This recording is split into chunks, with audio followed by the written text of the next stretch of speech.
Assalamualaikum warahmatullahi wabarakatuh. Halo semuanya. Jumpa kembali dengan saya, Kak Restu. Apa kabar kalian semua? Semoga kalian selalu sehat, baik, dan tentunya dimudahkan segala urusannya oleh Tuhan Yang Maha Esa. Amin amin ya rabbal alamin. Oke, seperti biasa kali ini saya akan menceritakan sebuah kisah horor. Dan sebelum masuk ke ceritanya, bagi kalian yang baru bergabung, jangan lupa klik tombol subscribe-nya. Klik juga lonceng notifikasinya serta like video ini, agar kalian semua tidak ketinggalan cerita-cerita terbaru dari channel kami. Oke, terima kasih. Dan langsung saja tanpa berlama-lama lagi. Bagaimana kisahnya? Ini dia ceritanya. Mentari mulai menyembul di ufuk timur. Cahayanya menobros sela-sela dedaunan, menari-nari di permukaan tanah yang masih basah oleh embun pagi. Di sebuah rumah sederhana di pinggiran desa, seorang wanita muda berusia 21 tahun tengah sibuk di dapur. Tangannya cekatan menyiapkan sarapan sembari sekali menggendong anak lelakinya yang baru berusia 2 tahun. "Raka, jangan rewel ya nak. Ibu mau masak dulu," ujarnya lembut, mencium kening buah hatinya sebelum meletakkannya kembali di atas dipan kecil di ruang tengah. Anaknya Raka masih menggosok-gosokkan matanya yang mengantuk. Tubuh mungilnya bergeming sesaat sebelum akhirnya ia menarik selimutnya lagi. Lasmi tersenyum tipis, merasa sedikit lega karena putranya tidak terus-menerus menangis. Ia kembali ke dapur melanjutkan memasak nasi dan menggoreng tempe untuk sarapan mereka. Di ruang tamunya ibunya Bu Marni. Dia sudah duduk di kursi kayu menyeruput teh hangat dari cangkir usang yang bagian bibirnya sedikit retak. Perempuan tua itu menatap keluar, melihat suasana pagi yang mulai ramai. "Mi, suamimu sudah berangkat?" tanyanya. Suaranya serak khas orang yang baru bangun tidur. Lasmi mengangguk sambil membawa sepiring tempe goreng ke meja. "Iya bu, tadi berangkat jam 3 pagi. Katanya sih mau kirim ayam ke pasar kota. Mungkin pulangnya agak siang." Marni pun mengangguk pelan. "Ya sudah, yang penting rezekinya lancar suamimu." "Iya bu, amin." Lasmi hanya tersenyum tipis. Hatinya dipenuhi rasa syukur meskipun hidup mereka sederhana. Ia tahu betul bahwa pekerjaan suaminya sebagai supir truk pengantar ayam bukanlah pekerjaan mudah. Meskipun menurut orang-orang pekerjaan sebagai supir adalah pekerjaan yang enak karena terus berjalan-jalan. Sementara di sisi lain, Ishak, dia harus berangkat dini hari, melewati jalanan gelap dengan truk penuh muatan ayam yang berisik. Kadang ia baru pulang saat matahari sudah tinggi. Tubuhnya dipenuhi bau anyir ayam dan juga keringat yang bercampur debu jalanan. Namun begitulah hidup. Setidaknya Mas Ishak tetap bertanggung jawab sebagai kepala keluarga, mencari nafkah demi mereka bertiga. Lasmi yang sudah selesai menyiapkan sarapan, dia pun duduk di depan meja makan kecil, menikmati makanannya dengan lahap. Ia tahu bahwa nanti siang ia harus pergi ke sekolah dasar dan juga sekolah menengah pertama di desa mereka untuk berjualan di kantin. Sudah hampir 1 tahun ini ia membantu seorang kenalan yang memiliki kantin sekolah. Meski hasilnya tidak banyak, setidaknya cukup untuk menambah penghasilan keluarga mereka. Setelah selesai dengan urusan di rumah, Lasmi bersiap pergi ke kantin. Raka ia titipkan kepada ibunya. Anak kecil itu tampak senang berada di bangkuan neneknya, bermain dengan mainan kayu yang sederhana yang dibuatkan oleh suaminya. "Raka, kamu jangan nakal ya, sama Uti," pesan Lasmi sebelum mencium pipi anaknya. Raka pun hanya mengangguk. Lasmi tersenyum, kemudian mengambil tas kain yang berisi beberapa barang dagangan tambahan yang ia bawa sendiri. Ia lalu berjalan menuju sekolah yang tidak begitu jauh dari rumahnya.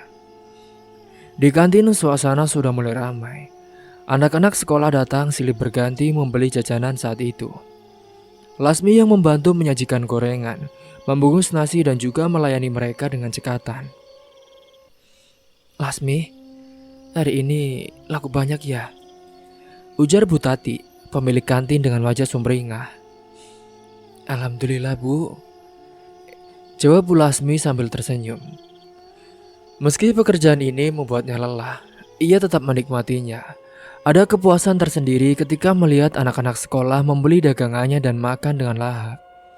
Ia juga sering bercanda dengan mereka, mengingatkannya pada masa kecilnya dulu. Saat waktu istirahat hampir habis, Lasmi menyempatkan duduk sejenak mengelap keringat di dahinya dengan ujung kerudungnya. Pikiran tentang rumah dan suaminya pun kembali berkelebat di benaknya. Ia selalu berharap bahwa suaminya Mas Ishak pulang dengan selamat dan membawa sedikit rezeki lebih untuk hari ini. Sementara di sisi lain, di jalan raya menuju desa, sebuah truk yang terkuning melaju dengan kecepatan sedang. Di balik kemudi itu, Mas Ishak tampak lelah, tapi ia tetap fokus mengemudi. Muatan ayam di belakang masih berisik. Sesekali terdengar suara sayap mengepak di dalam kerangkeng bambu.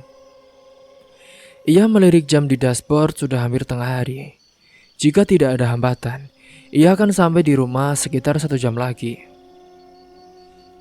Namun baru beberapa kilometer sebelum sampai ke desanya, Ishak saat itu melihat ada razia kendaraan di depan.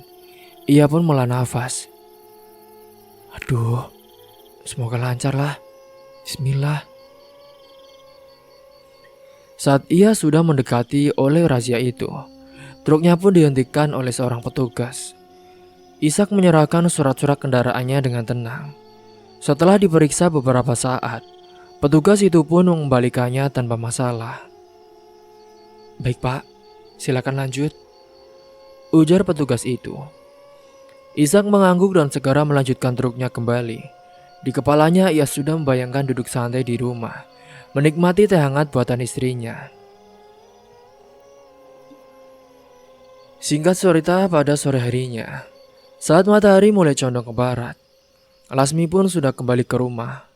Raka yang sedang tertidur di kamarnya, sementara ibunya duduk di teras menikmati angin sore. Lasmi pun duduk di sebelah ibunya dengan berkata, "Bu, tadi dagangannya lumayan laku." "Alhamdulillah nak, pelan-pelan saja, yang penting halal." Mereka pun terdiam sejenak, menikmati suasana sore dengan tiba-tiba suara deru mesin truk pun terdengar dari kejauhan. Tak lama kemudian Mas Ishak muncul di depan rumah dengan wajah lelah tapi tetap tersenyum. Lasmi pun segera bangkit dan menyambut suaminya. "Mas, sudah pulang? Pasti capek ya?" Iya nih dek, lumayan. Tapi ya begitulah, namanya juga kerja." "Iya mas." Lasmi mengerti. Ia tahu suaminya tidak suka mengeluh. Ia pun segera masuk ke dapur menuangkan teh hangat ke dalam gelas, lalu memberikannya kepada Ishak. "Ini mas, diminum dulu biar segar." "Terima kasih ya dek." Hingga hari itu pun keluarga kecil mereka menikmati kebersamaan yang sederhana.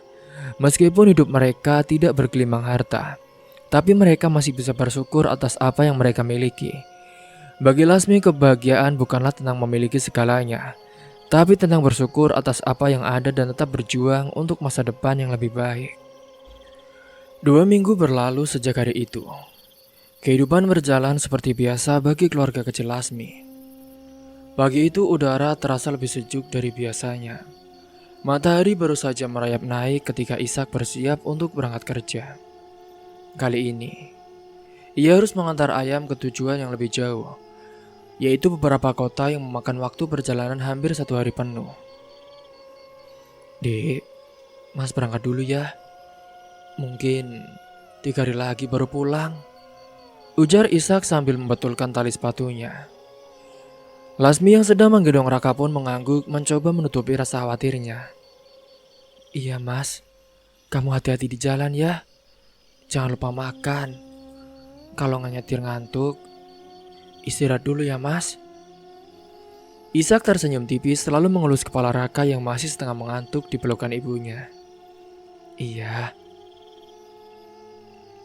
Raka, jaga ibu yole, katanya dengan lembut. Raka mengangguk kecil meski belum sepenuhnya memahami kata-kata ayahnya. Dari kursi kayu di teras, Marni ikut memberi restu saat itu.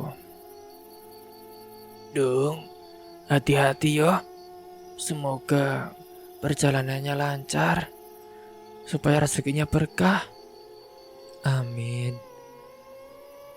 Terima kasih ya bu, doanya. Ishak mengangguk hormat kepada ibunya sebelum dia naik ke truk canter kuningnya. Mesin meraung pelan dan tak lama kemudian, truk itu pun mulai melaju meninggalkan halaman rumah. Lasmi berdiri di depan pintu, matanya mengikuti kendaraan suaminya sampai akhirnya menghilang di kejauhan. Ia menarik nafas dalam, lalu berbalik masuk ke dalam rumah, memulai hari seperti biasa. Hari-hari tetap berjalan meskipun Ishak tidak di rumah. Lasmi tetap menjalankan rutinitasnya mengurus Raka dan juga membantu di kantin sekolah. Kadang saat belanja bahan untuk jualan, ia sering bertemu dengan pedagang langganannya, termasuk seorang tukang sayur bernama Pak Karto. Pak Karto adalah pria parubaya yang terkenal ramah dan juga suka bercanda dengan para ibu-ibu yang belanja di warungnya. Ia selalu punya cara untuk menggoda pembelinya agar suasana lebih hidup. Wah, Mbak Lasmi, suaminya lagi kerja jauh ya mbak? Bisa nih, saya temenin biar gak kesepian. Godanya saat Lasmi sedang memilih-milih bayam segar. Lasmi pun tertawa kecil, sudah terbiasa dengan candaan seperti itu. Waduh, Pak Karto ini bisa-bisanya loh. Nanti saya dimarahi ibu saya gimana kalau pulang bawa teman baru? Balasnya dengan santai. Pak Karto pun ikut tertawa. Alah Lasmi, yang penting kan seenggaknya nggak bikin rugi. Kalau laku dagangan saya ya malah untung. Para ibu-ibu lain pun yang juga berbelanja ikut tertawa mendengar percakapan mereka. Meski sering digoda, Lasmi tahu itu hanya sebatas gurauan. Ia tidak pernah menanggapinya dengan serius, karena ia tahu bagaimana menjaga batasan bagi dirinya. Namun bukan berarti semua pria yang melihatnya berpikiran serupa. Ada beberapa orang di pasar yang suka mencuri pandang, membisikkan sesuatu saat ia lewat. Itu ibu-ibu muda. Cantik juga ya. Katanya sih suaminya jarang di rumah. Hati-hati aja, nanti ada yang masuk angin. Celetuk seorang pemuda yang sedang duduk di dekat tukang buah. Lasmi hanya menunduk, memilih tidak menggubris. Ia sudah cukup sering menghadapi komentar semacam itu. Baginya lebih baik diam daripada menanggapi hal yang tidak perlu. Setelah selesai berbelanja, ia segera pulang, membantu ibunya memasak sebelum pergi ke kantin. Pikirannya tetap tertuju pada Ishak. Apakah suaminya sudah sampai di tujuan? Apakah dia makan dengan cukup? Apakah tidurnya cukup nyenyak di perjalanan panjangnya? Saat malam tiba dan Lasmi sedang menidurkan Raka, suara hujan pun mulai turun, perlahan membasahi tanah dan juga atap rumah mereka. Ia berbaring di samping anaknya yang sudah terlelap, menatap langit-langit rumah dengan pikiran yang melayang-layang. 3 hari tanpa Mas Ishak di rumahnya bukanlah waktu yang lama, tapi bagi Lasmi, rasanya cukup membuatnya sedikit kesepian. Biasanya meski Mas Ishak pulang larut malam dengan tubuh penuh debu dan juga bau ayam, ia tetap menyempatkan diri bercanda dengannya sebelum tidur. Kini 3 hari ke depan rumah merasa lebih sepi. Ibunya yang tidur di kamar pun juga tampak lebih sering melamun, mungkin karena ia juga mengkhawatirkan anak menantunya yang sedang berada jauh dari rumah. Terkadang ia juga merasakan firasat yang tidak enak. Perasaanku kok gak enak ya. Semoga tidak terjadi apa-apa dengan keluargaku, gumam Bu Marni. Hingga keesokan harinya rutinitas pun tetap berjalan. Lasmi pergi ke kantin seperti biasa. Dan saat jam istirahat hampir habis, ponselnya berbunyi. Ia buru-buru mengelap tangannya yang berminyak sebelum mengangkat telepon. "Mas Ishak?" tanyanya dengan nada penuh harap. "Iya, Dek. Ini sepertinya Mas sudah selesai antar ayam. Besok pagi Mas pulang," ucap Ishak terdengar dari seberang telepon. "Alhamdulillah. Ya sudah, Mas. Kamu hati-hati ya. Jangan buru-buru di jalan." "Iya, Dek. Mas juga kangen sama Raka. Titip cium buat dia ya." "Iya, Mas. Cepat pulang. Aku tunggu." Lasmi pun menutup telepon dengan hati yang lebih tenang. Setidaknya besok suaminya akan pulang dan rumah mereka akan kembali terasa lengkap. Malam itu pun sebelum tidur, ia duduk di teras rumah menikmati angin malam bersama ibunya. Bu Marni menatap anaknya dengan pandangan penuh kasih. "Las, kamu bahagia?" tanyanya tiba-tiba. Lasmi pun tersenyum menatap langit malam yang bertabur bintang. "Iya, Bu. Bahagia itu bukan soal punya segalanya. Yang penting kita bersyukur dengan apa yang kita punya, Bu. Aku bahagia." Bu Marni tersenyum lalu menggenggam tangan anaknya dengan erat. Ia tahu anaknya mungkin lelah dan terkadang merasa kesepian. Tapi Lasmi adalah wanita yang kuat. Ia sudah melewati banyak hal dan juga tetap berdiri dengan tegak. "Besok Mas Ishak akan pulang, Bu." "Ya sudah, kamu doakan biar dia pulang dengan selamat." Dan untuk sementara, keluarga kecil mereka pun akan kembali utuh. Meski hanya untuk beberapa hari sebelum suaminya harus kembali bekerja. Tapi begitulah kehidupan mereka, sederhana penuh perjuangan. Hingga malam yang sudah mulai larut, Bu Marni dan juga Lasmi pun pergi ke dalam kamar untuk tertidur dan menanti bahwa keesokan harinya mereka semua akan menunggu kepulangan dari suaminya Mas Ishak. Saat ia sudah tertidur, malam itu suasana di rumah begitu sunyi. Hanya suara jangkrik dari luar yang sesekali terdengar di sela-sela hembusan angin malam. Lasmi tidur nyenyak di samping Raka yang sudah lelap sejak beberapa jam lalu. Tubuhnya kelelahan setelah seharian bekerja di kantin dan juga mengurus rumah. Ibunya Marni juga sudah tertidur di kamar sebelah. Kira-kira jam menunjukkan pukul 4 dini hari. Tiba-tiba suara ponsel berbunyi nyaring yang berulang kali. Getarannya terasa di atas meja kayu kecil di dekat kasur. Di antara tidurnya, Lasmi yang mengerjapkan mata pun mengerutkan dahi. Dia pun perlahan bangun. Dengan tangan yang masih setengah sadar, ia meraih ponselnya dan melihat layar yang menunjukkan sebuah nomor tak dikenal. "Halo?" Suaranya terdengar serak karena baru bangun. Dari seberang telepon terdengar suara laki-laki yang tergesa-gesa. "Halo, permisi. Apa betul ini keluarga dari Pak Ishak?" Lasmi yang kaget pun tiba-tiba langsung merasa tidak enak hati. Jantungnya berdegup lebih cepat. "Iya, saya istrinya. Ini dengan siapa ya? Ada apa ya, Pak?" Suara di seberang telepon pun terdengar berat. "Ini, Bu. Sebelumnya, maaf, Bu. Saya ingin mengabarkan kalau suami Anda mengalami kecelakaan di tol. Sekarang sudah dibawa ke rumah sakit, tapi kondisinya kritis." Dunia Lasmi seolah berhenti seketika saat itu. Matanya membelalak, tangannya mulai gemetar. Nafasnya tersenggal, ponsel hampir terjatuh dari genggamannya. Apa? Masih saya kecelakaan?" Suaranya bergetar, hampir tak percaya dengan apa yang baru saja ia dengar. Ia pun langsung terteriak. "Ibu, Mas Ishak kecelakaan, Bu." Teriakan itu pun membangunkan Bu Marni yang segera keluar dari kamarnya dengan wajah panik. Ada apa Lasmi? Ada apa, Nduk?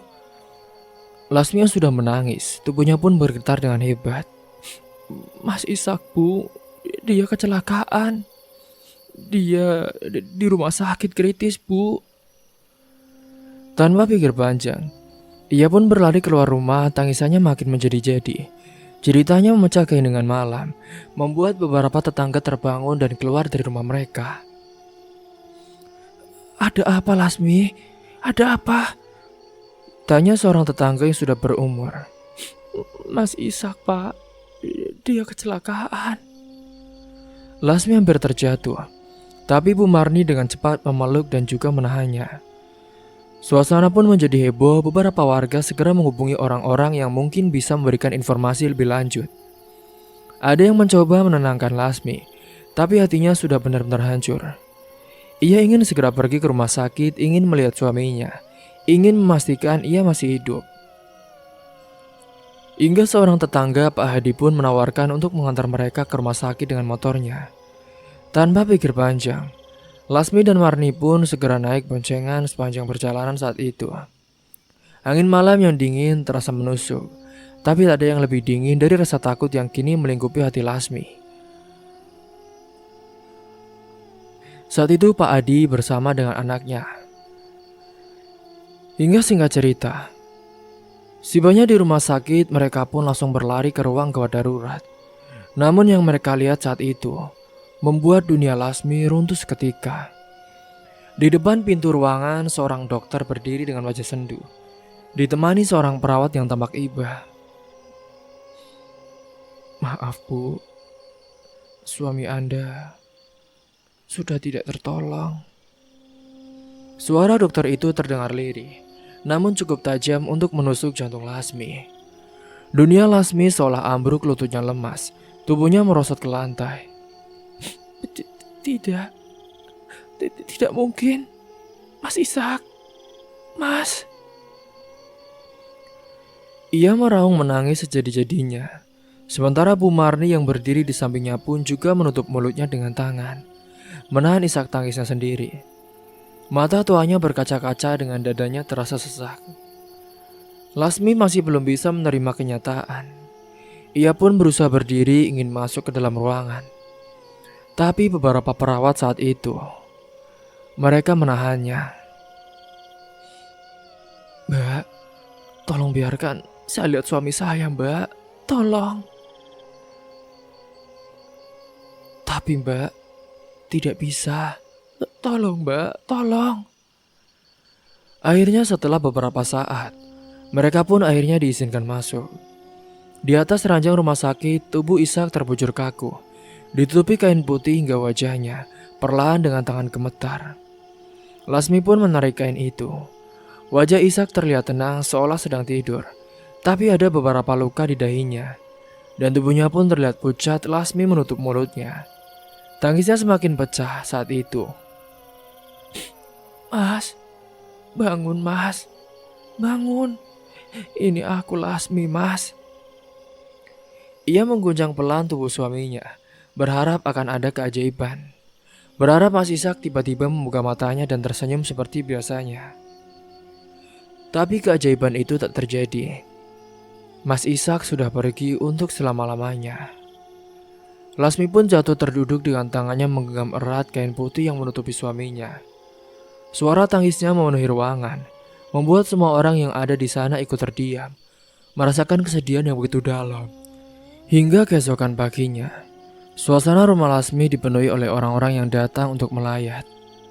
Beberapa tetangga sudah berkumpul sejak pagi, membantu menyiapkan segala sesuatu untuk pemakaman. Di teras rumah, Lasmi duduk dengan mata yang sembab. Ia masih memakai pakaian yang sama seperti tadi malam. Rambutnya berantakan, wajahnya tampak lelah. Beberapa kerabat berusaha menenangkan, tapi ia hanya diam, seolah seluruh jiwanya ikut terkubur bersama kepergian Mas Ishak. Mas Ishak, Mas. Di dalam rumah saat itu, Bu Marni duduk sambil menggendong Raka, cucunya yang masih terlalu kecil untuk memahami apa yang terjadi. Anak itu hanya memandang sekeliling dengan bingung, mencari ayahnya di antara kerumunan orang-orang yang datang. Tepat jam 8 pagi, mobil jenazah pun akhirnya tiba. Sejumlah pria segera turun dan mengangkat peti yang berisi tubuh Mas Ishak.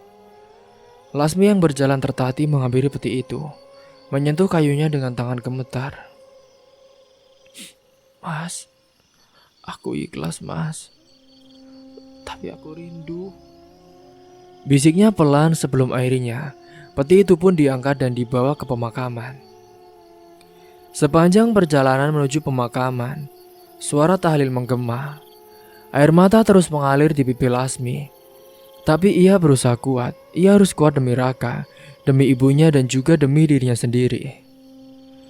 Saat tanah mulai diturunkan menutupi liang lahat, Lasmi menutup matanya erat-erat seolah tak ingin melihat kenyataan bahwa suaminya kini benar-benar telah pergi. Namun hidup terus berjalan, meski hatinya masih dipenuhi luka yang begitu mendalam. Hari itu pun Lasmi kehilangan cinta sejatinya. Tapi ia tahu, di suatu tempat Mas Ishak pasti ingin melihatnya tetap kuat dan terus melanjutkan hidup. Dan untuk itu ia harus bertahan, untuk dirinya, untuk anaknya dan untuk kenangan tentang Mas Ishak yang akan selalu hidup di dalam hatinya. 2 minggu telah berlalu sejak kepergian Ishak.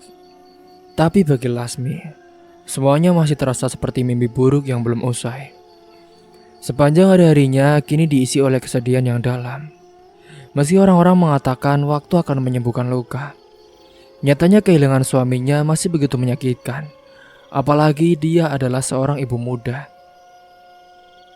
Ia pun kini sering terbangun di malam hari, mendapati dirinya menangis tanpa sadar. Setiap sudut rumah mengingatkannya pada Ishak. Bekas sandalnya yang masih ada di depan pintu, baju-bajunya yang tergantung di lemari, hingga aroma tubuhnya yang samar-samar masih tertinggal di bantal. Namun seberat apapun hatinya, hidup tetap harus berjalan. Ia tidak bisa terus-menerus larut dalam kesedihan. Ada Raka yang masih kecil, ada ibunya yang sudah tua. Mereka bergantung padanya sekarang. Setiap hari Lasmi tetap menjalani rutinitasnya di kantin sekolah. Seperti biasa, tapi ia mulai menyadari satu hal. Pekerjaan itu tidak cukup untuk menghidupi keluarganya. Upahnya sebagai pembantu kantin sangatlah kecil. Sementara kehidupan semakin hari semakin besar. Ia pun mulai memikirkan masa depan. Sampai kapan ia akan begini? Apa yang bisa ia lakukan untuk memberikan kehidupan yang lebih baik bagi anaknya? Saat sedang melamun di kantin, Bu Tati salah satu itu. Dia pun menghampirinya saat itu. "Lasmi, kamu yang sabar ya." "Iya Bu, aku tahu ini pasti berat buat kamu. Tapi kamu kan sudah berpikir ke depan belum? Tentang masa depan kamu dan Raka." "Saya masih bingung Bu. Saya ingin tetap bekerja di sini, tapi rasanya penghasilan dari kantin ini tidak cukup untuk keluarga saya Bu." Bu Tati mengangguk pelan. "Ya sudah, gak usah pikirin. Lagian kalau kamu ingin pergi merantau, gak apa-apa, selagi kamu masih muda. Toh hanya kamu yang mencukupi kebutuhan keluarga. Ibumu juga sudah tua dan anakmu masih kecil." "Iya Bu, tapi saya bingung. Kalau mau merantau, kemana Bu? Belum ada kenalan." "Nah, ini kebetulan ibu punya kenalan di Jakarta. Dia katanya sedang mencari ART. Gajinya lumayan besar loh. Kalau kamu mau, nanti ibu bisa membantumu untuk pergi ke sana." Lasmi terdiam. Jakarta? Ia tidak pernah membayangkan harus pergi sejauh itu, apalagi meninggalkan Raka dan juga ibunya di desa. "Tapi Bu, Jakarta itu kan jauh, dan saya harus pergi sendiri," tanyanya dengan ragu. Bu Tati tersenyum lembut saat itu. Iya, tapi kamu harus lihat ini sebagai kesempatan. Kalau kamu kerja di sana, kamu bisa kirim uang untuk ibumu dan Raka loh. Hidup mereka bisa lebih baik. Aku tahu ini keputusan sulit, tapi kamu harus berpikir panjang. Lasmi menunduk, ia tahu Bu Tati benar. Jika ia hanya mengandalkan kantin, hidupnya akan terus begini, pas-pasan dan juga penuh dengan kesulitan.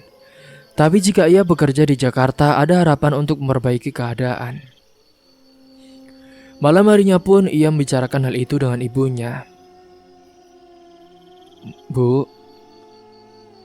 tadi Bu Tati menawari aku kerja di Jakarta, Bu. Jadi ART. Ujarnya pelan mencoba melihat reaksi ibunya. Bu Marni terdiam sejenak. Jakarta. Jadi kamu mau meninggalkan Raka?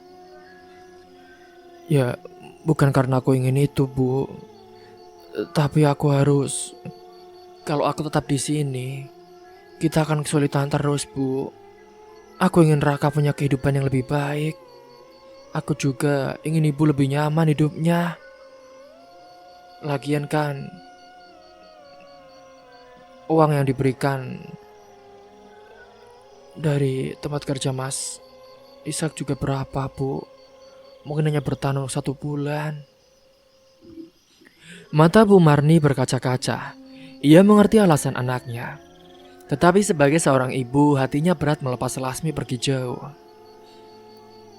Tapi apakah kamu yakin, Duk? Jakarta itu jauh sekali loh.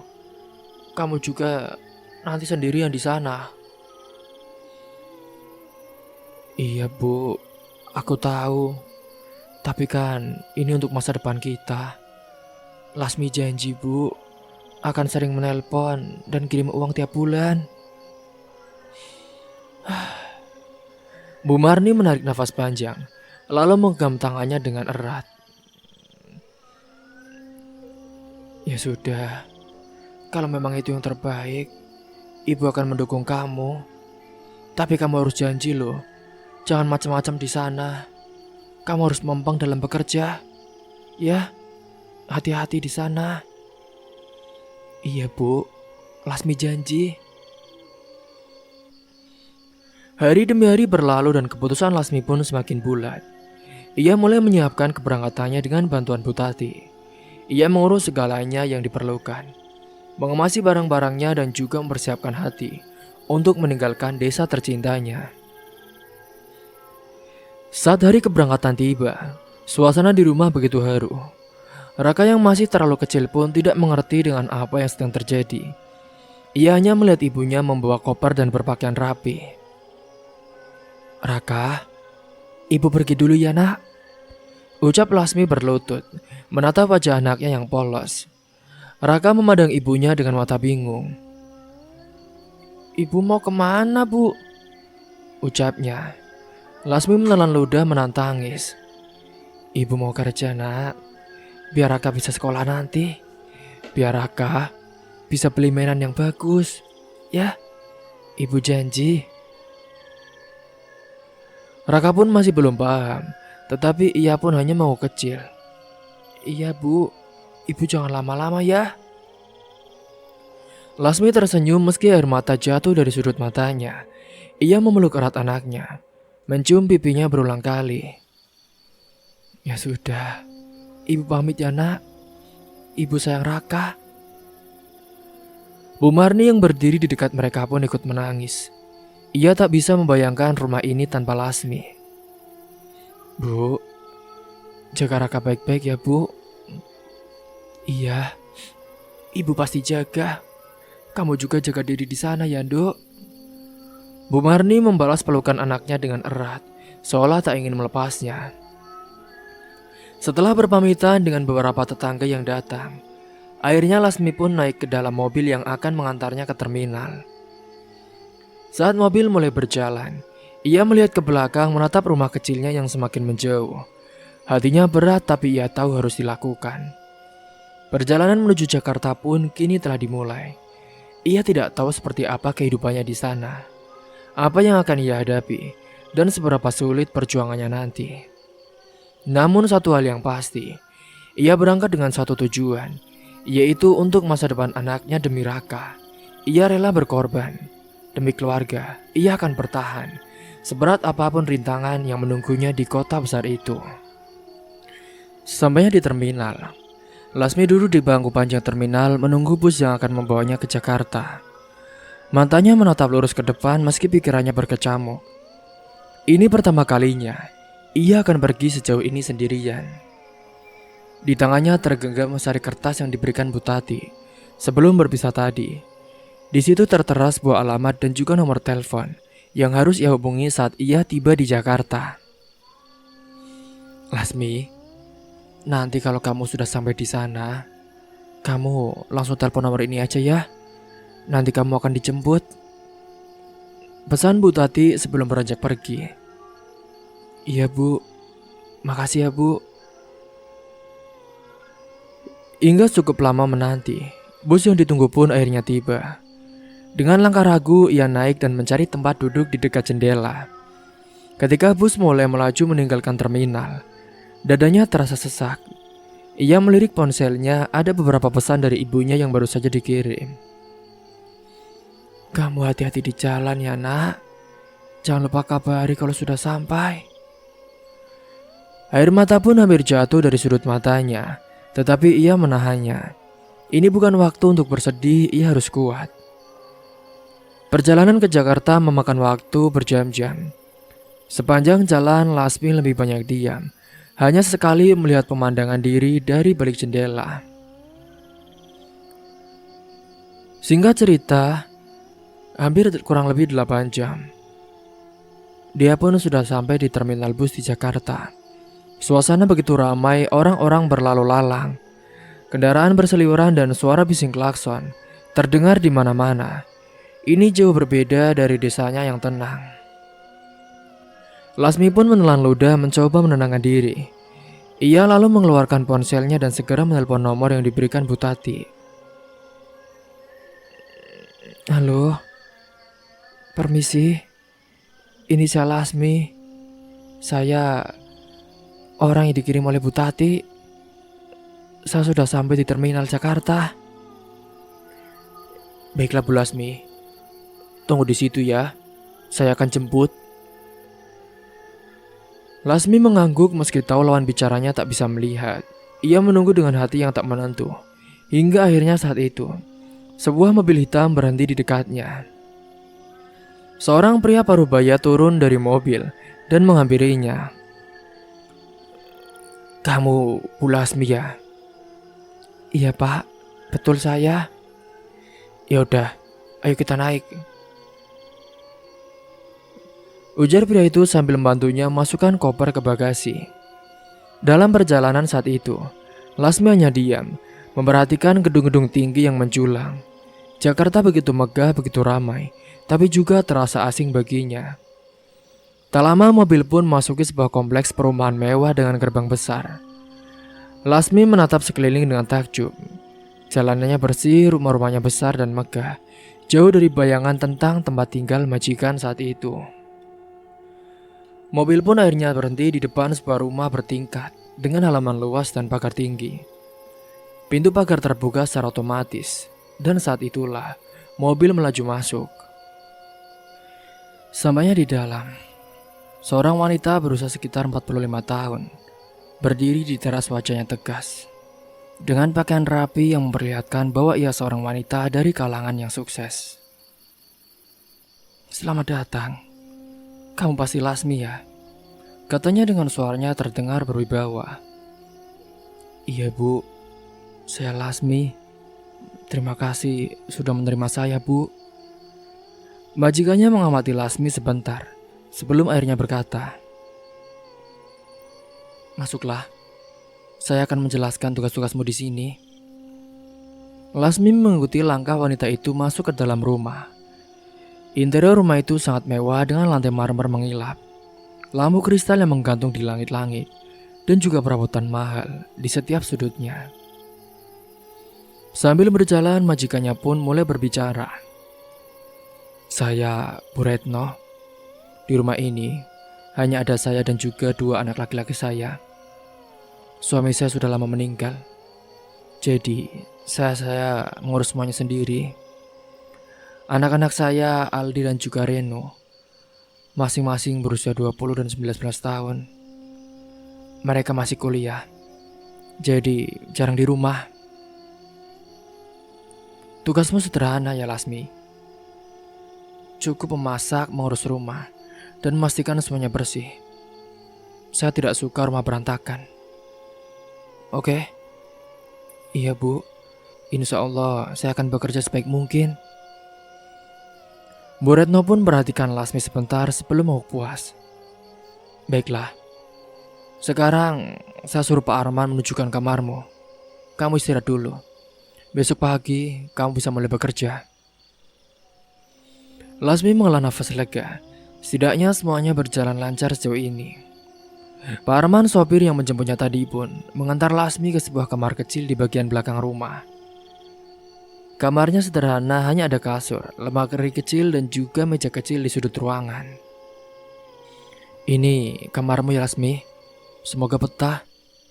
Iya Pak, makasih. Hari itu pun Lasmi langsung mengabari orang tuanya bahwa dia sudah sampai di tempat ia bekerja saat itu. Hingga setelah menutup telepon, Lasmi pun menarik nafas panjang. Ini baru awal dari perjalanan barunya. Akan ada banyak tantangan ke depan, tetapi ia harus kuat. Demi Raka, demi ibunya, dan juga demi masa depan mereka yang lebih baik. Sampai di sini dulu ceritanya. Tunggu kelanjutannya di part selanjutnya. Mungkin itu saja yang dapat saya sampaikan. Kurang lebihnya mohon maaf apabila ada salah kata ataupun ucapan yang kurang berkenan bagi kalian semua. Sampai jumpa di cerita selanjutnya. Akhir kata, wassalamualaikum warahmatullahi wabarakatuh.